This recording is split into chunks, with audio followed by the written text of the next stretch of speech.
ರಾಹುಲ್ ಗಾಂಧಿ ಅವರ ಕೇಂದ್ರ ಸರ್ಕಾರದ ಮೇಲಿನ ಚುನಾವಣಾ ಆಯೋಗದ ಮೇಲಿನ ಮತಗಳ್ಳತನ ಆರೋಪದ ಮಧ್ಯೆ ಒಂದು ರೀತಿಯಲ್ಲಿ ಕೇಂದ್ರ ಸರ್ಕಾರಕ್ಕೆ ಚುನಾವಣಾ ಆಯೋಗಕ್ಕೆ ಸೆಡ್ಡು ಹೊಡೆಯುವುದಕ್ಕೆ ಸಿದ್ದರಾಮಯ್ಯ ಅವರ ಸರ್ಕಾರ ಬ್ಯಾಲೆಟ್ ಮೊರೆ ಹೋಗಿತ್ತು. ಇದೀಗ ರಾಜಕೀಯ ವಾಕ್ಸಮರಕ್ಕೆ ಕಾರಣವಾಗ್ತಾ ಇದೆ. ಇವಿಎಂ ಬದಲು ಬ್ಯಾಲೆಟ್ ಬಳಕೆಗೆ ಸಚಿವ ಸಂಪುಟ ನಿರ್ಧಾರ ಮಾಡಿರುವಂಥದ್ದು ಕಾಂಗ್ರೆಸ್ ಸರ್ಕಾರದ ನಿರ್ಧಾರಕ್ಕೆ ಬಿಜೆಪಿ ನಾಯಕರು ಕಿಡಿಕಾರ್ತಾ ಇದ್ದಾರೆ. ರಾಜ್ಯಾದ್ಯಂತ ಸರ್ಕಾರದ ವಿರುದ್ಧ ಹೋರಾಟಕ್ಕೆ ಬಿಜೆಪಿ ಕರೆ ಕೊಡ್ತಾ ಇದೆ.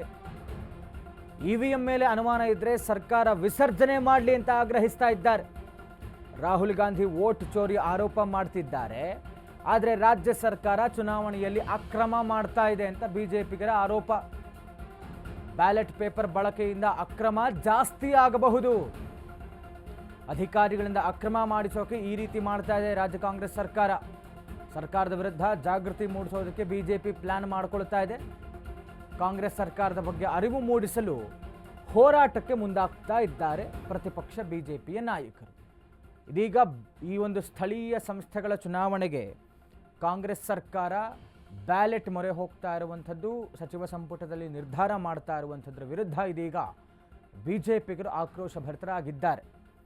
ಇದು ಒಂದು ರೀತಿಯಲ್ಲಿ ಇವರಿಗೆ ಡೌಟ್ ಇದ್ದರೆ ರಾಜ್ಯ ಸರ್ಕಾರವನ್ನು ಡೈಲ್ಯೂಟ್ ಮಾಡಲಿ, ವಿಸರ್ಜನೆ ಮಾಡಲಿ ಅನ್ನುವಂಥ ರೀತಿಯಲ್ಲಿ ಆಗ್ರಹಿಸ್ತಾ ಇದ್ದಾರೆ.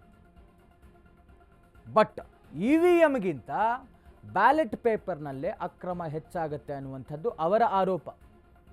ಒಂದು ಕಡೆ ರಾಹುಲ್ ಗಾಂಧಿ ಮತಗಳ್ಳತನದ ಆರೋಪ ಮಾಡ್ತಾರೆ, ಈ ಕಡೆ ರಾಜ್ಯ ಸರ್ಕಾರ ಸಿದ್ದರಾಮಯ್ಯ ಅವರು ಈ ರೀತಿಯಾದಂಥ ಒಂದು ನಿರ್ಧಾರಕ್ಕೆ ಬರ್ತಾರೆ.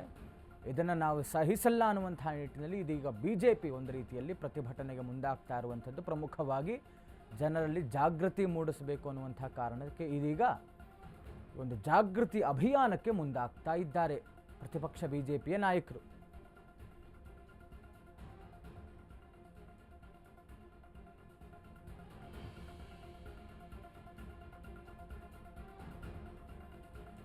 ಇದೀಗ ರಾಜ್ಯ ಕಾಂಗ್ರೆಸ್ನ ಈ ಒಂದು ಬ್ಯಾಲೆಟ್ ಮೊರೆ ಹೋಗಿರುವಂತಹ ನಿರ್ಧಾರಕ್ಕೆ ಬಿಜೆಪಿಗರ ಆಕ್ರೋಶ ಭರಿತರಾಗಿ ಇದರಲ್ಲೇ ಹೆಚ್ಚು ಅಕ್ರಮ ಆಗುವಂಥದ್ದು ಅನ್ನುವಂಥ ಕಾರಣಕ್ಕೆ ಜನರಿಗೆ ಜಾಗೃತಿ ಮೂಡಿಸುವಂಥ ಕೆಲಸಕ್ಕೆ ಇದೀಗ ಪ್ರತಿಪಕ್ಷ ಬಿಜೆಪಿ ನಾಯಕರು ಮುಂದಾಗ್ತಾ ಇದ್ದಾರೆ.